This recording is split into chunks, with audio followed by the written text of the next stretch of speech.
ছেলেধরা ও মাথা কাটা গুজব প্রতিরোধে বান্দরবানে সচেতনতা সপ্তাহ পালন করছে জেলা পুলিশ ও কমিউনিটি পুলিশিং ফোরাম। এ উপলক্ষে শনিবার সকালে বান্দরবান শহরে একটি র্যালি বের করা হয়। র্যালিতে নেতৃত্ব দেন পার্বত্য চট্টগ্রাম বিষয়ক মন্ত্রী বীর বাহাদুর উশে সিং। তার সাথে ছিলেন জেলা প্রশাসক দাউদুল ইসলাম, পুলিশ সুপার জাকির হোসেন মজুমদার, আঞ্চলিক পরিষদের সদস্য শফিকুর রহমান, পার্বত্য জেলা পরিষদের সাবেক চেয়ারম্যান মংকিউচিং চৌধুরী সহ জেলার বিশিষ্টজনেরা। র্যালিটি শহর প্রদক্ষিণ করে বঙ্গবন্ধু মুক্ত মঞ্চে শেষ হয়। সেখানে আলোচনা সভায় বক্তারা বলেন, যারা দেশের উন্নয়ন চায় না তারাই এই ধরনের গুজব রটিয়ে দেশকে অস্থির করে তুলছে।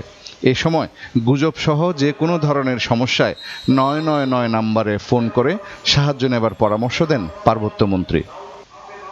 খোলা চোখ, নিউজ ডেস্ক। কথাটা হলো, যারা এই দেশে স্বাধীনতা চায়নি, যারা এই দেশে উন্নতি চায় না, যারা এই দেশে সম্প্রীতি চায় না, যারা এখানে সকল ধর্মের সকল বর্ণের মানুষ বসবাস করে বঙ্গবন্ধুর স্বপ্ন সোনার বাংলার গড়ার তারা ভাবে না, তারা এই ধরনের অপপ্রচার করে দেশের মধ্যে একটা বিশৃঙ্খলা সৃষ্টি করার জন্য পায়তারা করছে। আমি চিন্তা করলাম যে